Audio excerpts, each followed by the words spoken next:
Hey everybody, and happy Macam Monday. Sorry, y'all. Y'all already know I always forget the day. I don't know why, but yeah, happy Macam Monday to all of my viewers. I hope you guys have had a great day so far, and I hope you guys have a continuous good. I hope you guys. Oh my gosh, I hope you guys have a good continuation of your day. There we go. But so, as you guys are aware of, we do have chess every Monday and y'all. Oh my gosh, I have chess every Monday and Friday at 7 o'clock p.m. Now, our times are a little varied, as you guys have been noticing, because we do have a special guest every Friday, and because of her accommodations and different things like that, we do have to move our Friday sessions to 4:30 p.m. But like I said last Friday, I don't really know if you guys want to do, two chess lessons a day with just me by myself at 7, and then, or technically me with Zaria at 4:30, and then me by myself at 7. And so, if you guys are interested in that, if that's what you guys want to do, or whatever the case may be, definitely let me know, and we will go from there. So, like I said, we we do play chess, or whatever. Today we're gonna go kind of run it back and go to opening principles of the chessboard or of a chess game. And so we're gonna be going over like different ways to open up the game to give you or to create the best advantage point, I guess you can say. So like I always say, y'all, please be, active with me. Like, comment, if you guys want to play chess with me one-on-one, let me know. If you guys want to, whatever the case may be, just let me know. And we can definitely get that set up. So let me just go ahead and share my screen. Let's see right here. There we are. Okay, and okay, cool, it's edited the way I want it. Okay, so now, if you guys were here with us for a little while, you've already seen when we have went over the controlling the center of the board, developing your pieces, protecting the king, and now we're gonna get into active pieces. Now, if you guys, once again, have been with us for a little minute, oh, dang, I keep forgetting to share my sound. Okay, let me go ahead and stop screen sharing, share again, but this time with sound. But if you guys know, or have been with us or whatever, then you would know that we do tend to watch a video, and as you can see, this video is a little bit longer. So it is 7 minutes, and like I always do, I'm going to go ahead and mute myself and turn off my camera so that you guys can see it fully, and then after that, I will come back off of mute and start my camera again, and then we'll get started. So let's go ahead and do that. Winning a chess game isn't something you can simply make happen. There's no outright winning strategy or forced win. If you simply hope that your opponent will do all of the work for you and make a blunder, you won't win as many games and you won't get very good. The only way to win at chess is by playing with sound strategies and gradually making your position better until you have an overwhelming advantage or your opponent can't handle the pressure and cracks. The key to improving your position is making your pieces active. An active piece is one that is full of potential and ready to jump into action. When you start a game of chess, none of your pieces are active. Most of your pieces can't even move. Your job is to get your pieces into the game and put them on active squares where they can attack, defend, and improve your control of the board. Let's take a look at a few positions and compare who has more active pieces. Let's start by looking at some opening moves and see which side does a better job activating their pieces. White begins the game with e4, controlling the center and already opening up lines for the light-squared bishop and queen. Black plays h6. This pawn controls g5, but does nothing to help with development. White plays knight f3. The knight activates toward the center, controlling the d4 and e5 central squares. Black plays knight a6, developing a piece, but unlike White's last knight move to f3, Black's knight on a6 does not control the center and only controls 4 squares, b4, c5, c7, and b8. Let's compare that to the knight on f3. 1, 2, 3, 4, 5, 6, 7, 8. 8 total squares, or twice as many as the knight on a6 controls. That's why it's important to develop toward the center. White follows this advice with bishop to c4, controlling the center and placing pressure on black's weakest point, the f7 square. Notice white is ready to castle on the very next turn. Black plays h5, moving the h-pawn for a second time, which does not control any central squares and wastes time that could have been used to develop a piece. White castles the king to safety and brings the rook toward the center. Black places a second knight to the edge of the board, reducing its square control again to only 4 squares, just like the knight on a6. White activates the rook with rook e1. The rook enjoys open lines in the center of the board. Notice the rook can help support the e-pawn's advance up the board in the future. Taking a look at white's position, you can notice that white has placed a pawn in the center, has developed pieces to active squares that help control the center, and white has also castled the king to safety. Black, on the other hand, does not control any of the key central squares, has 2 knights on the edge of the board, and black has not moved any pawns that would allow the bishops and queen to enter the game. White's position is far more active. Let's take a look at another position. Take a moment and compare white and black's pieces. Which side has more active pieces, white or black? Let's first look at white's pieces. Notice that white has 3 pieces in black's territory: the bishop on f6, the knight on d6, and the rook on c7. All of these pieces are very active. The bishop on f6 controls a lot of key squares right in front of black's king, and notice the bishop controls the entire a1 to h8 diagonal.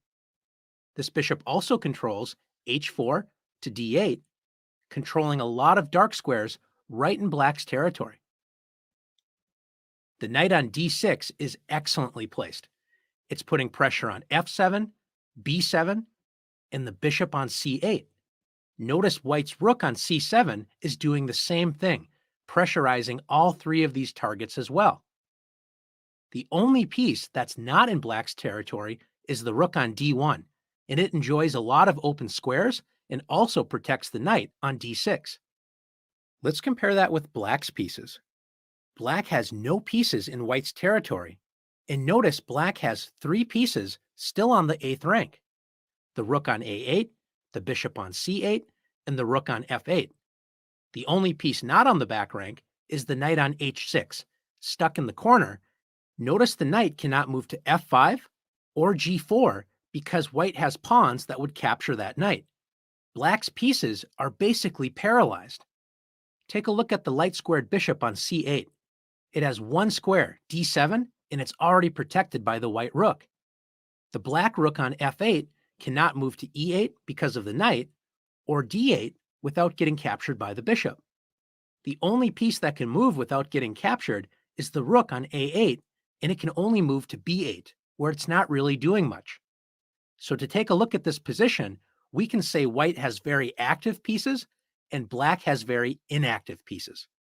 Let's take a look at one more position. Finally, in this position, is it clear which side has more active pieces? Let's take a look. Notice that both sides have pawns directly in the center, d4 and d5. Both sides have very active bishops. They both control kingside and queenside space. Both sides have queens directly behind those bishops, controlling good diagonals on the king side as well as queen side, and they're well placed in the center of the board. Notice both sides have rooks on the c-file, enjoying a lot of open squares. The only difference between the two sides is the rook on e1 for white has the e-file all to itself. Meanwhile, the rook on f8 isn't really doing that much for black. So black solves this by playing rook f to e8. Both sides have very active pieces. We would call this an even or balanced position. Now that you've learned how to identify active versus inactive pieces, it's your turn to practice activating your pieces.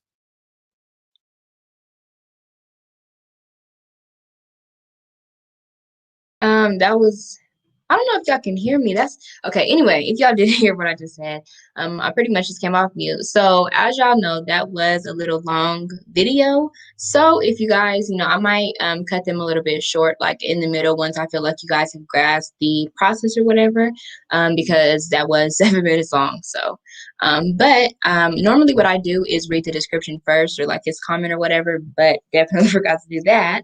But so he pretty much just said an active piece that has the potential to make an active piece has the potential to make many moves. At the start of the games, most pieces can't move at all, and the knights can only move up to 2 squares each. The best way to get pieces active is to move them towards the center of the board. So now we're going to go ahead and get into the challenges. Okay, so it's Black's turn. So White would like to castle on the next move. Can you find a developing move for Black that brings a piece to an active square and prevents White from castling? Okay, so obviously White is gonna most likely castle right here. And so we need to move. Let me see, read that again. Can you find a developing move for Black? So, getting the pieces out that brings a piece to an active square and prevents White from castling. So, one of the many rules with castling, or one of the 5, is that you can't castle through check or into check.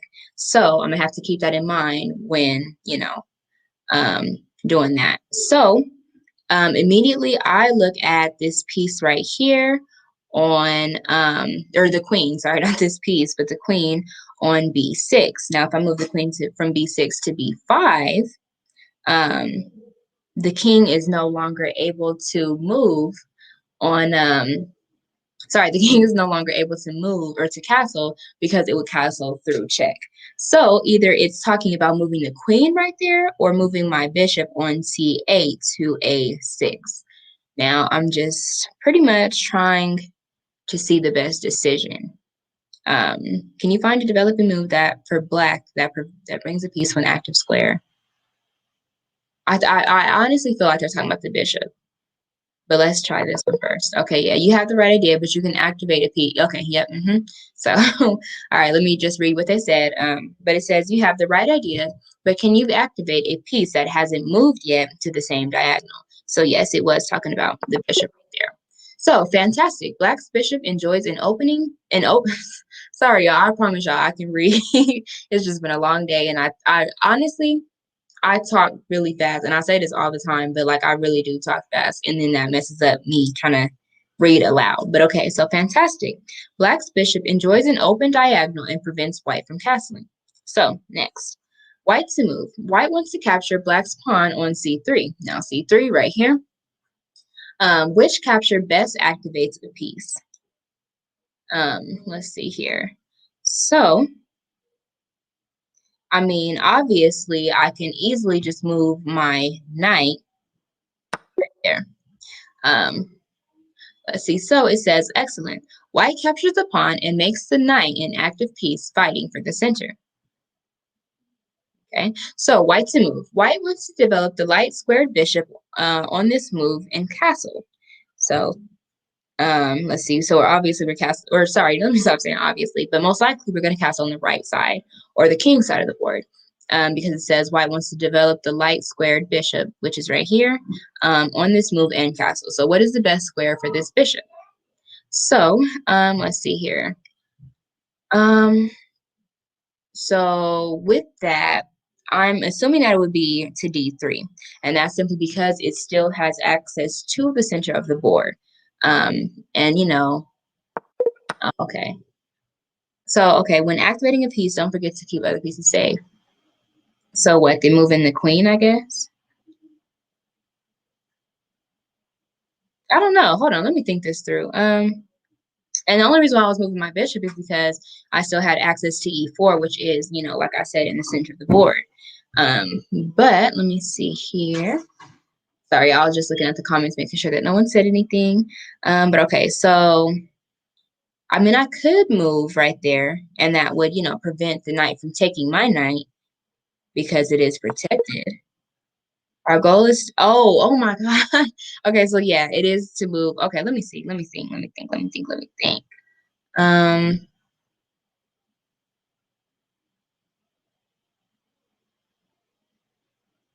Because even if I move to, let's say, if I move right to C4, that's not going to protect it. So I'm going to go ahead and go with the hint. White's light squared bishop only has one square that doesn't lose material. Find it. Um,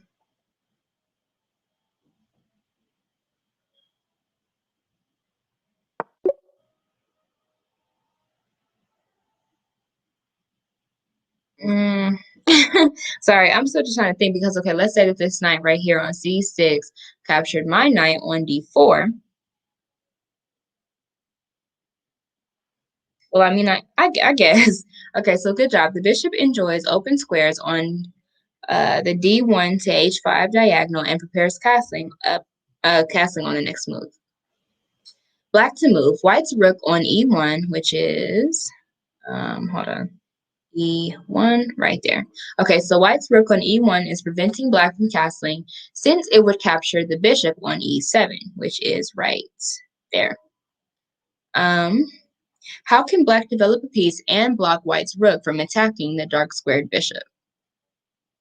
Okay.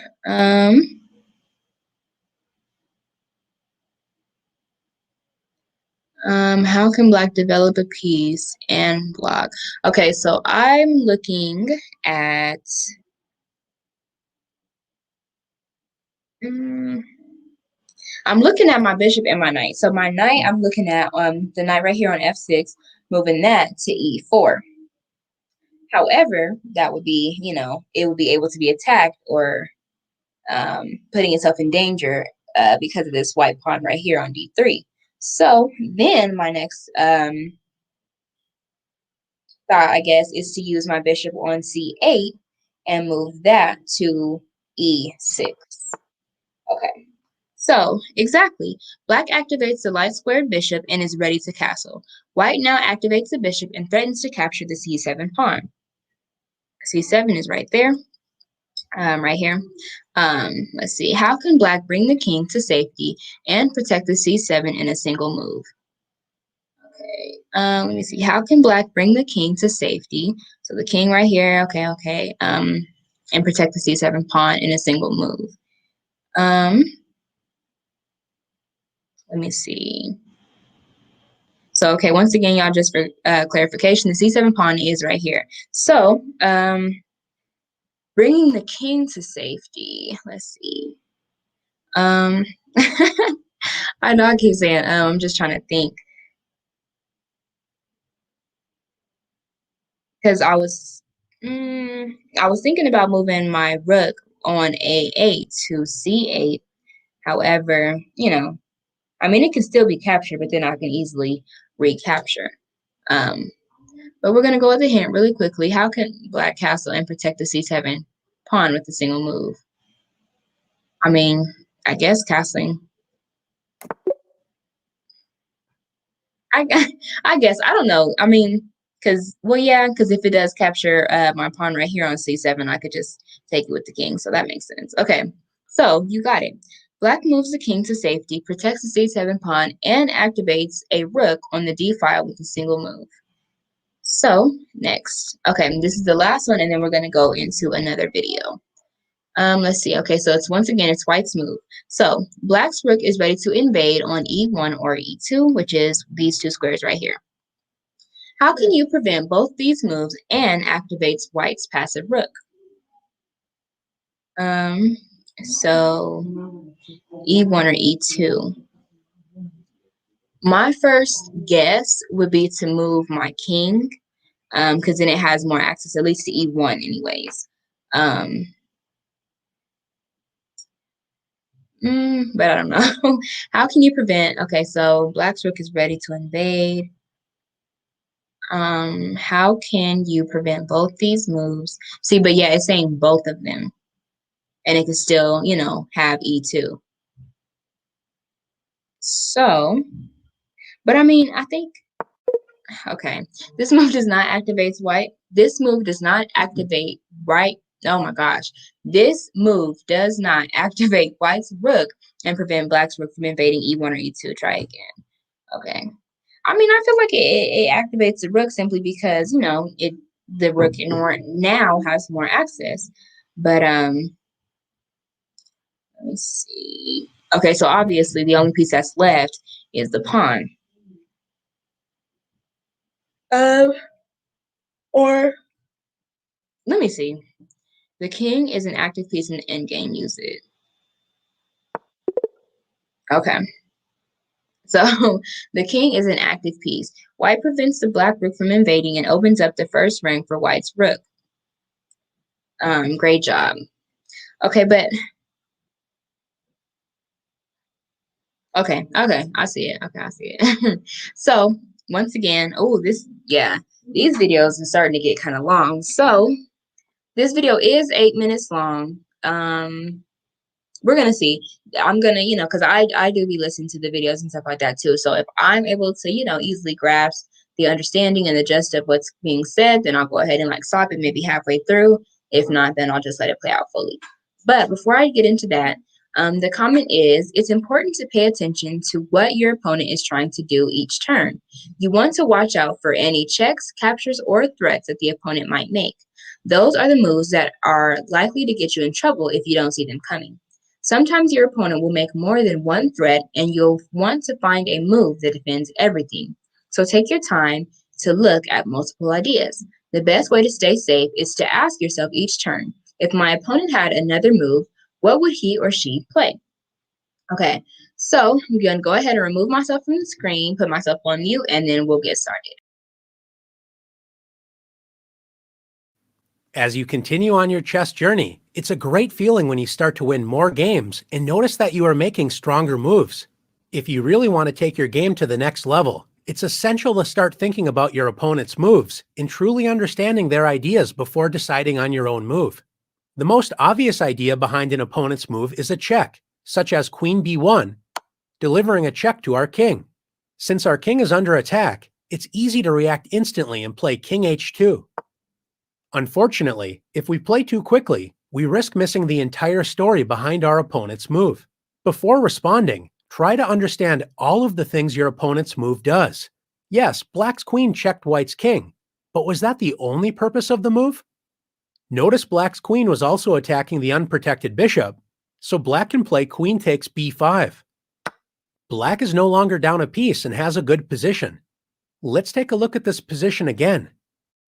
Now that we understand that black's queen is attacking both our king and unprotected bishop, known as a double attack, is there a way we can both block the check and protect our bishop? If you found bishop f1, great job. We block the check and protect our bishop at the same time, so white is up a piece and enjoys a great position.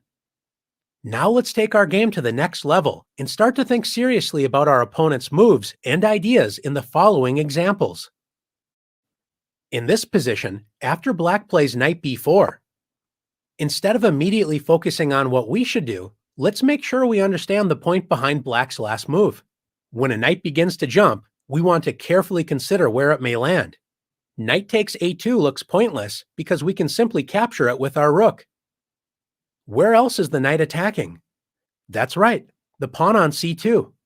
Notice that black's bishop on f5 is also attacking that pawn.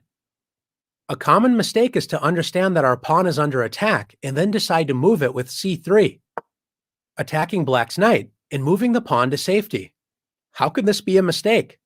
Unfortunately, the knight wasn't just attacking the pawn, it was also attacking the c2 square.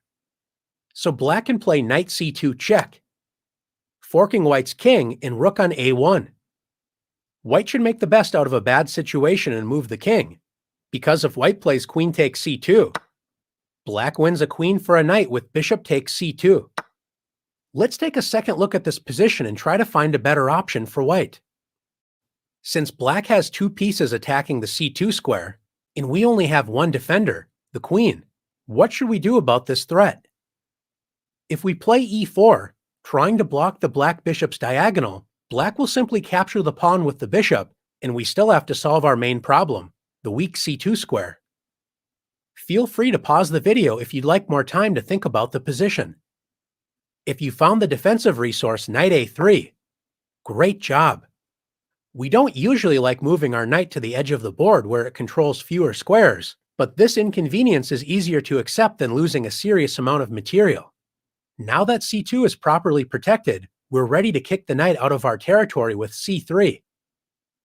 And if black plays knight takes c2 check, as long as we capture with our least valuable defender first with knight takes c2, bishop takes c2, and queen takes c2, after all of the trades, white is up an extra bishop for a pawn, so black should have spent more time thinking about the consequences of our knight a3 move before capturing the c2 pawn. Let's continue to work on understanding the ideas behind our opponent's moves. In this position, white decides to play queen f6. Take a moment to understand all of the ideas behind white's last move. You may notice black's rook on d8 is under attack. So with that information in mind, black may play rook e8, moving the rook to safety and adding a second attacker to the e4 pawn. Before deciding on our move, don't forget to ask, what are all of the ideas behind my opponent's last move? It is true that white's queen attacks 3 pawns, but none of these moves look very good. Remember to always look for checks and captures. In this case, white can win the game immediately with queen g7. Checkmate. After carefully considering all of the ideas behind our opponent's last move, how can we both prevent checkmate and protect our rook on d8? It might not look possible, but your knight on c5 is ready to come to the rescue. Where can you move your knight to stay in the game? That's right, you can play knight e6. This move prevents checkmate on g7, as the knight would simply capture the queen, and it also protects the rook on d8. Knight e6 isn't the first move that may come to mind, but by taking the time to fully understand the ideas behind your opponent's move, we can find these important resources. Sometimes you can make a threat and it seems like your opponent is completely ignoring you. If white plays rook to f1, we may expect black to play rook f8 to protect the hanging pawn on f7. It may come as a surprise to see black play rook to d8. This move seems to completely ignore our threat of rook takes f7. Of course, sometimes your opponent only focuses on their own moves and misses the purpose behind your moves. If you don't see a point behind your opponent's last move, you need to trust yourself and continue with your plan. If it turns out you overlooked a tactic, you will gain a valuable lesson, but you cannot fear threats that you do not see. It turns out that rook d8, lining up with our king, is a very tricky way to defend the f7 pawn. So white should move the king off of the same file as black's rook with a move such as king c4. After rook takes f7, black has a surprising move which wins white's rook. Take a moment to look for this incredible resource. If you found the powerful move knight e5 check, excellent job. The pawn on d4 cannot capture the knight as it would put our own king in check, which is illegal. And after white moves the king to safety with a move such as king e2, black wins the rook with knight takes f7. Let's take a look at one more example together. Chess is such a beautiful game as there are so many layers to discover. In this position, black plays knight takes b3. What is the point of this move? It looks like black is simply offering a trade of pieces. One way to help improve your game is to ask yourself every time your opponent makes a move, if my opponent had another move, what would they play? We might assume black would simply move the knight to safety and be up a piece. If white doesn't think carefully about this question and simply plays a takes b3, white is in for a rude awakening. When you ask, if my opponent had another move, what would they play? Always look at every single check and capture your opponent can play, because these are the moves that may cost you the game, as in this case, with queen c1. Checkmate. Since black's threat is queen c1 checkmate, you might make a quick decision and play a move like g3, opening up an escape square for your king. Before deciding to not recapture black's knight and accept being down a piece, is there another way to capture black's knight and prevent checkmate? Notice white's queen is on c7, and it could guard the checkmate square if the c2 pawn wasn't in the way. This means we can play c takes b3. So now black cannot play queen c1, as we would simply capture the queen. You've done an excellent job working through one of the most important skills to develop. always looking out for your opponent's moves and making sure you understand the ideas hidden behind them. Now let's stay alert and remain one step ahead of our opponent's moves and the challenges.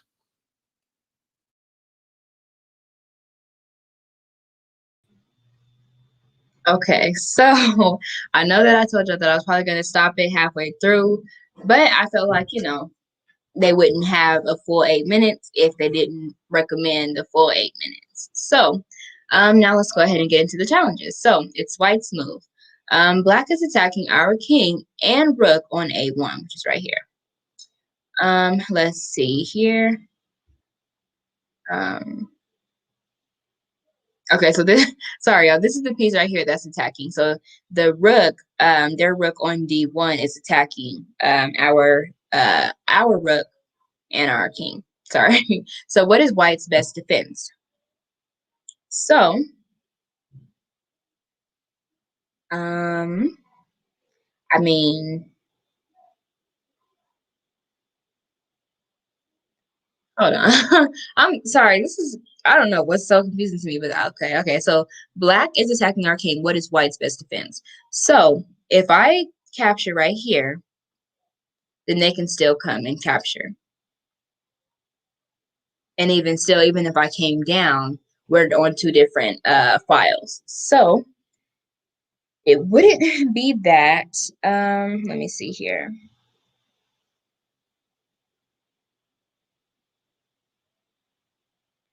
I'm trying to think because I was watching the video, but let me see. White has two choices. One move saves the game, the other allows checkmate.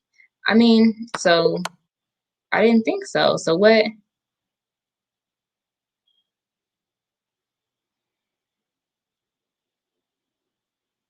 Unfortunately, after we block the check with our rook, black will capture the rook and deliver checkmate. Try again or use the hint if you're stuck. I figured it was gonna be the same hint. Okay. I'm gonna just go ahead and go with the solution. Oh, okay. All right. Okay. That makes sense. Okay, so black continues to attack. What is white's best response? I mean, they not attacking none of my pieces. I mean, they are, but let me stop thinking like that because I'd be so willing to let a pawn go, but a pawn can be game changing truly. So, let me see. Okay, so great work. White must now. I mean, what? Oh my gosh, great work. What must white play now? Okay, so black continues to attack. What is white's best response? Mm, I truly think if let me see, black is only thinking about attacking moves and forgets that white can also attack. Find a move which wins the game in me. Oh, okay. Oops. See, yeah, I play like black because obviously I didn't even think about it like that. So nice job considering both your opponent's ideas as well as your own. Keep up the great work. All right, I got it now. Y'all. I got it. So white's knight leaps to the b5 square. b5 is right here. What is white's threat and how should we handle it? So white is threatening this piece right here on a7. Is threatening this piece right here on c7. It is threatening. Okay, so yeah, there's two pieces coming for this piece right here for my c7 pawn. So it's black's move. White's knight leaps to the b5 square. What is white's threat and how should we handle it?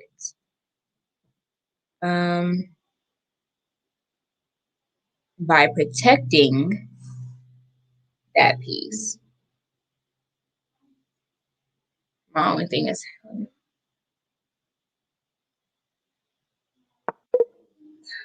nice try, but white is threatening knight capturing c7. Yeah, that's what I said. Okay.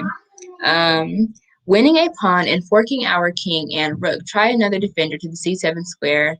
Try to add another defender to the c7 square or use the hint if you're stuck. So adding another defender.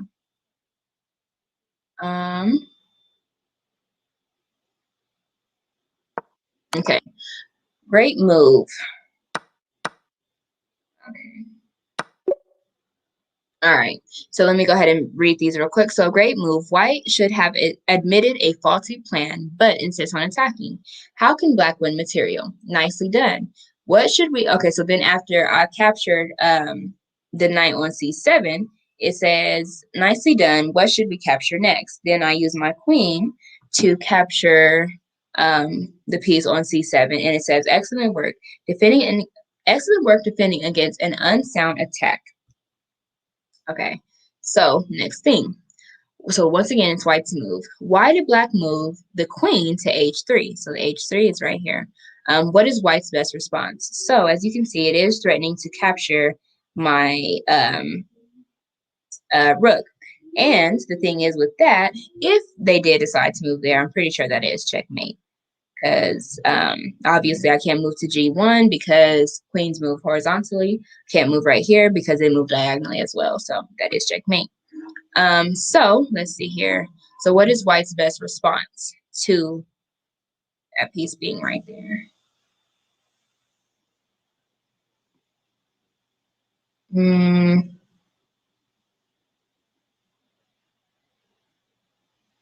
I feel like moving. Well, no, because my queen is still protecting my piece right here. Actually, yeah, no, it wouldn't. I didn't run through CPR. So but let me see. So what, let me see, what is white's best response? Whew, yeah, I might have to go back through this one, like after, because I don't want to have y'all rewatch it too, but dang, this is a little confusing, just a little bit. Okay, so great vision. When we are attacking, it's easy to only think about our defensive moves and to overlook our own resources. Nice job. So, white's move. Black just played E captures on, the pawn captures on D4 right there. And that's another thing too with pawn or chess notation in general. Pawns don't have a number. I mean, sorry, a capitalized letter. So E, it was on the E file and it captured to the D file. So capturing a pawn, and black's queen is ready to capture the E4 pawn right here. Black's queen right there with check. And it'll be checking because it's right here, the queen. So, understanding our opponent's idea, can we set up a trap so if black captures the e4 pawn with the queen, we can win black's queen for a rook? So, let me check this again. I'm going to just reread it one more time. So, black just played e captures on d4, which is right here. Let's see. So, black's queen is ready to capture the e4 pawn with check. Understanding our opponent's idea, can we set up a trap so if black captures the e4 pawn with the queen, we can win black's queen for a rook? So, let me see. Like I get what the question is asking, but let me see. Can we set up a trap so if black captures the e4 pawn with the queen, we can win black's king for a rook? I'm just trying to see how to get my rooks out, really. How can you move your king to safety? Oh, duh. Castling. Okay. So then, okay, let me go ahead and read this. So, let's see. A nice move. Black definitely should not have captured this poison pawn. How can you pin black's queen down to its king so the queen cannot escape the E file? Um,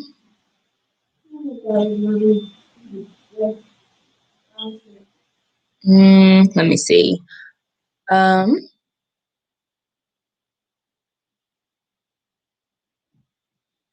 I'm looking at my bishop right here, and if I captured right there, well, no.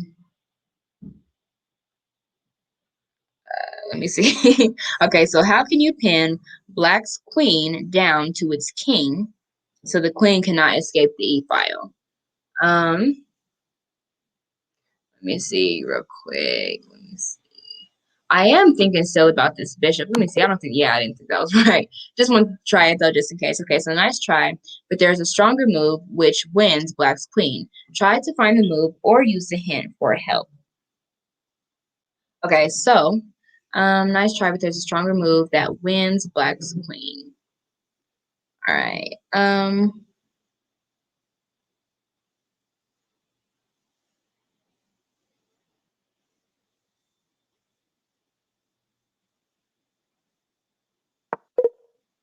At this point, let me see. Let me see. Let me see. Let me see. Let me stop playing. Let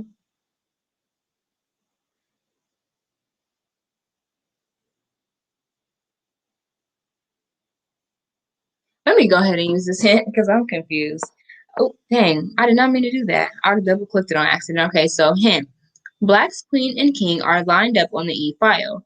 How can you attack Black's queen and win material? So let me go back really quickly. Oh, I can't. Okay, so move to E1. Okay, so moving my, okay. Great job. Black's queen cannot leave the E file as it would put Black's king in check. So it's pinned to the E file. Now let's capture Black's queen. Okay. Excellent. Excellent work ignoring your opponent's threat and setting up a deadly trap. Keep it up. Okay, this one, y'all, I promise you, this one, I got it. So, white to move. How can white check Black's king and attack an unprotected pawn at the same time? So, we're trying to check Black's king, only check the king, and the king, I do believe, yeah, it's right there, okay. So, and attack an unprotected pawn at the same time. So, and it's white's move. So, how can white check Black's king and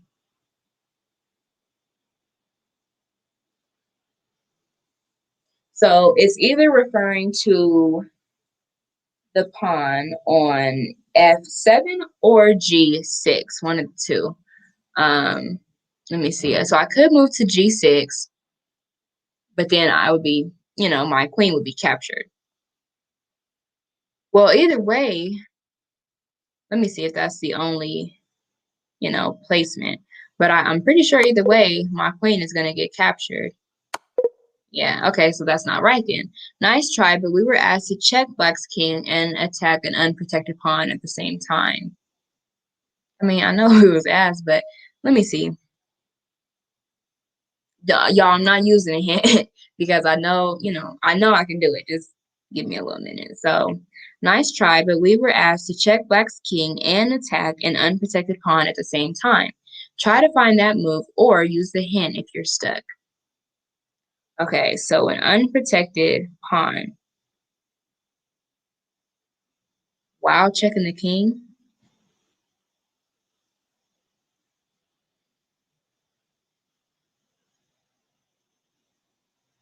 Um, Dang, y'all. I'm so close and ready to just go ahead and try a hint. Well, maybe if it's saying attack an unprotected pawn, but it doesn't say capture an unprotected pawn.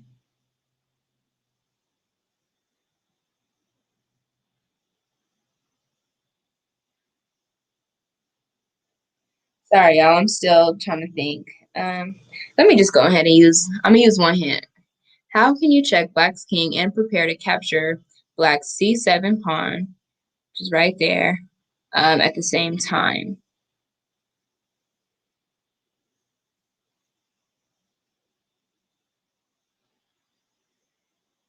I mean, okay, so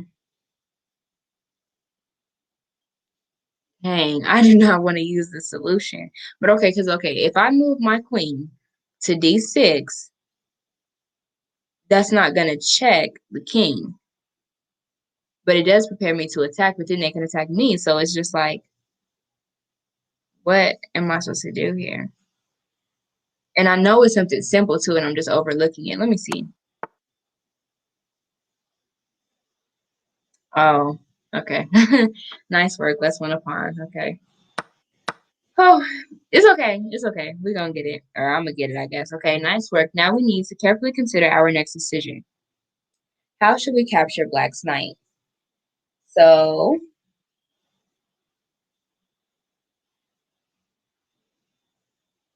it's one of these pawns back here.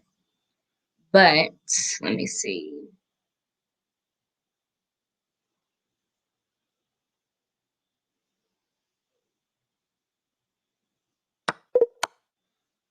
So what am oh no. Sorry, I'll get irritated. I'm not irritated, but I'm just like, I know this stuff. I should be able to get it. But okay, so oh no, we need to look out for our opponent's moves to avoid checkmate. Can you find another capture which prevents this deadly idea? If we try to attack, let me see. We need to look out for our opponent's moves to avoid checkmate.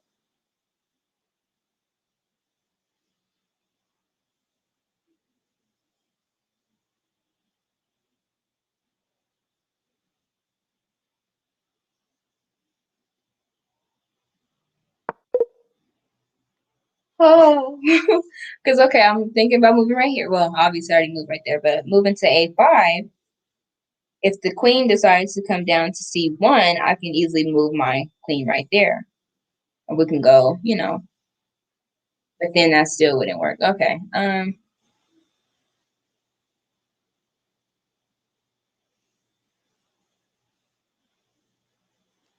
Oh, guys. I do not want to use a hint, but like I'm really confused. Let me try one more. I'm gonna try one more time, and if it don't work this time, for real, then I'm gonna go ahead and go with the hint. So, nice try, but black is simply up material with the winning position. Forget it. I'm gonna just go ahead and go with the hint. There are two ways to capture black's knight. One allows checkmate for our opponent, and the other prevents checkmate.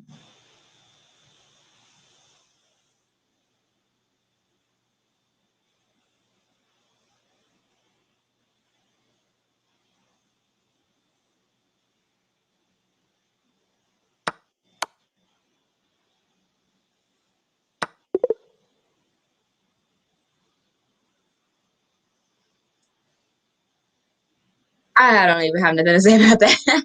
So, okay, we're gonna go ahead and just play this video. Knowing the rules of chess is just the beginning. Chess is an incredibly deep game that you can spend a lifetime learning. So let's get started. Once you make your first move on the chessboard, you have entered what is called the opening phase of the game.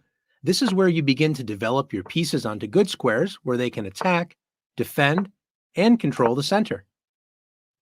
Once most pieces have developed, the game enters the middle game phase, where both players are making plans, organizing their pieces, finding weaknesses, and attacking their opponent's king. Some games end right in the middle game with checkmate or resignation.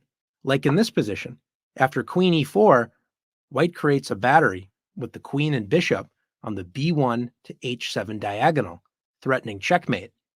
Notice the queen is also threatening the unprotected rook on a8.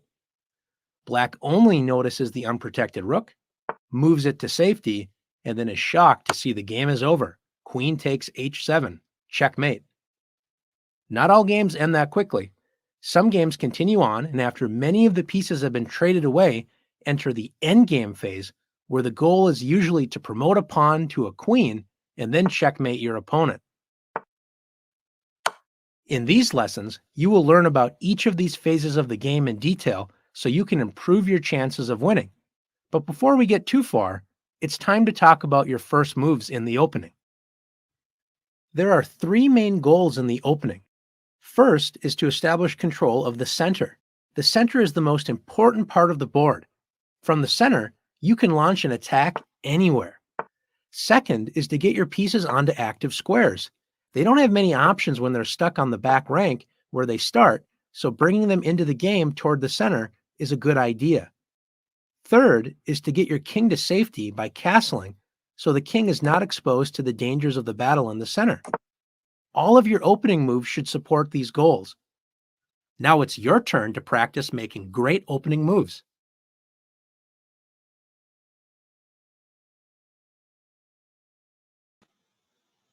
Okay. So this was definitely a shorter video. My bad, y'all. I keep forgetting to read what they say. So chess games typically feature three phases. The opening is when each side focuses on developing their pieces from the back rank. Once most pieces are developed, we reach the middle game, where both sides attempt to improve their positions and still have most of their pieces. If no one has won yet, the game enters an endgame where each side has just a few pieces, and most likely players will try to promote a pawn and then checkmate. So now, okay, so this is phases of the game. So white to move. Let's get started. Can you move a pawn directly into the center? This is definitely more at my speed because, boy. These last few challenges, as y'all seen, were a little rough. And like I said, yes, I do know how to play chess, and but these challenges and stuff like that, I haven't seen. And so, I'm pretty much learning these with you guys. So I don't want y'all to think like, oh, she's not qualified. Like I'm qualified. I just, this is literally a learning step with you guys. So E4 is correct. You got it. Um, E4 moves a pawn directly into the center. After black gains space in the center with 1 to E5, can you develop a piece toward the center and attack black center? Now, y'all, I don't know, because my first thing is the Scholar's Checkmate, I believe it's called. But let me see. Can you develop a piece toward the center and attack black center?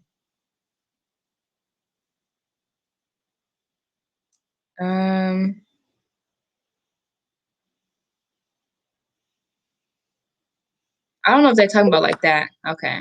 I mean, they said attack it. This move isn't terrible, but there's a stronger move that attacks the pawn without a capture.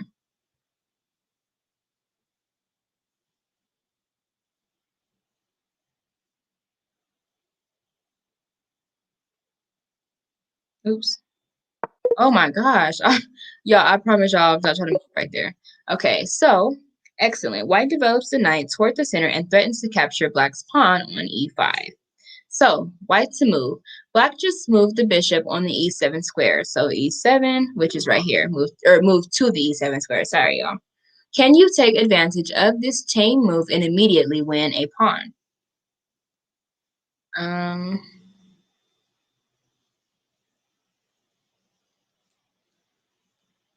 Can you take advantage of this move and immediately win a pawn?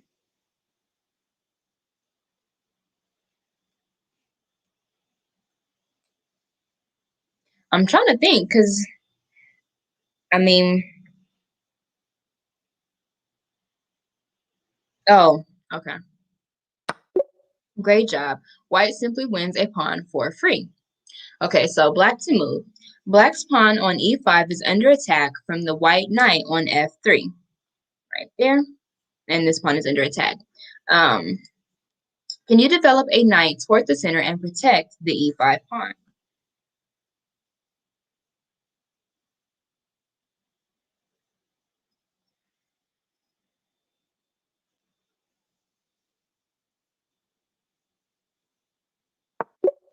C6 is correct. Great job. You played the best move. Black develops a knight into a great square and protects the e5 pawn. All right. So white to move. White wants to move the bishop on f1 and prepares to castle. So it wants to move this bishop right here and castle on the king side of the board. Can you move the bishop to an open diagonal that controls the center? Sorry, y'all. Let me see. I'm pretty sure yeah, okay. So, excellent. The bishop develops to an open diagonal that controls the center and points at black's weak f7 pawn. White is ready to castle. After black developed a bishop to an excellent square, can you castle the white king to safety? Okay, so, as y'all can see, this is, controlling the center of the board or protecting the center of the board, because this square right here, D5, is one of the center squares. And then diagonally, it's protecting that square. Just wanted to, point that out just in case you guys were, confused or anything like that. So, great job. The white king is castled safely behind 3 pawns and brings the rook closer to the center. So, white to move once again. Black's knight on f6 is attacking the e4 pawn. So knight on f6, which is right there, is attacking this pawn right here. Can you bring a knight into the game that hasn't already moved and protect the pawn? Let's see. Can you bring a knight that hasn't already moved? So obviously this one, and protect this pawn. Okay. So, and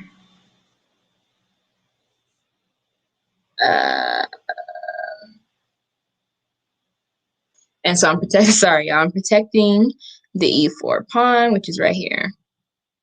Okay, I was looking, oh my gosh, if I keep moving these pieces, okay. Great job, you developed the knight toward the center and protected the e4 pawn. White wants to move a pawn to protect the e4 pawn and open up a diagonal for the bishop on c1 to enter the game. Sorry. Can you find that move? So c1, which is right here.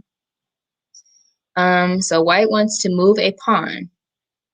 Now the only thing with that is, oh, well, okay, excellent. This move protects the e4 pawn and opens up the c1 to h6 diagonal for the white bishop to enter the game. Can you develop the c1 bishop to a square that attacks black's knight? Okay. All right. Let's see. Fantastic. White brings the bishop into the game and attacks the knight on f6. So now we completed this lesson on opening principles, and now we're moving to the 4-move checkmate. Now hold on, let me see real quick, because I could have swore that we already did this one. And I don't want to go. Did we do this one? I guess not. Okay, so yeah, we're gonna go ahead and start this one. Now, this is okay, so this is 4 minutes long. So we're not gonna have time. Let me see. I'm trying to see if I can find, like, let's see, capturing pieces. Oh, we never even finished this one. Okay. Okay, cool. So here we go. All right. So I did find one that has a 2-minute long video, and we'll probably be able to do like maybe one challenge or something like that, but that's better than nothing. So we're gonna go ahead and get into this 2-minute video, and then after that we'll get started. But let me go ahead and read this comment really fast. So it says a skewer occurs when one piece attacks an opposing an opposing piece that has a oh my gosh. Let me start over.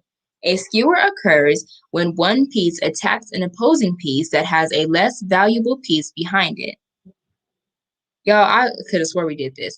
That can be captured once it moves. The skewer can be thought of as a backwards pin because the more valuable piece is the one in immediate danger. I'm almost like 90% sure that we did this, but I'm going to go ahead and let the video play just in case we didn't, and then we'll get into it.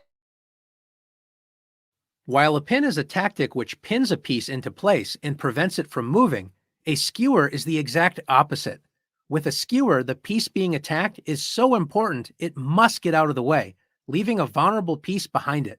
The worst is a king and queen skewer. In this position, notice white's king and queen are lined up on the same diagonal. This should set off some alarm bells. Now the black bishop can move to f6, putting the king into check. Obviously, the king must move, but when this happens, the queen gets captured. This is a classic skewer. Let's look at another example. In this position, black's queen and rook are lined up on the same diagonal. Can you find white's best move here? That's correct. Bishop to g3, skewering the queen to the rook. The queen removes itself from that diagonal, but leaves the rook wide open for capture. White wins an entire rook thanks to the skewer. Skewers don't have to be on diagonals. They can also be on ranks. In this position, can you find a rook check that skewers the black king to the knight? The correct move here is rook to g7. And after the king moves... Okay, y'all, I'm sorry. I know I stopped that kind of early, but one, we did do this one already. Two, we're kind of running out of time. So I'm just going to try to hurry up and get through these challenges really, really fast, even though I know I'm not going to be able to finish them all. But, we're going to try to do as much as possible. So, white's to move. Black's queen is helping the pawn march down the board to promote into a second queen. Can you find a game-winning skewer for white? Okay, so, let me see here.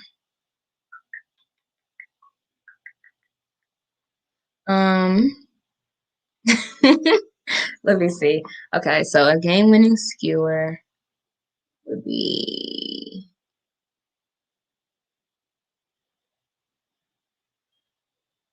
I'm trying to think. Hold on. Can you find a queen check that skewers the black king and queen?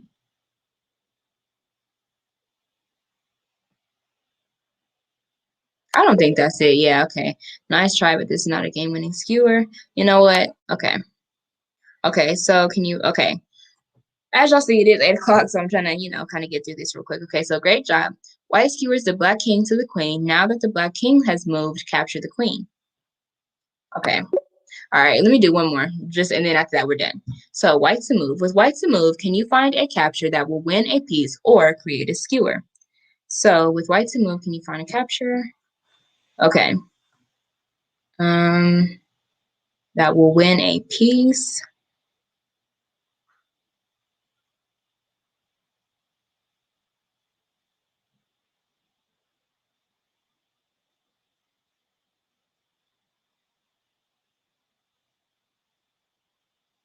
Let me see. I'm looking at this bishop right here on h6 and seeing, but then I'm also looking at this knight right here on f3.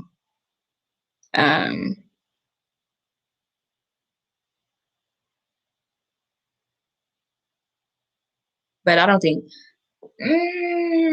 this is right. Oh, okay, it is. So great work.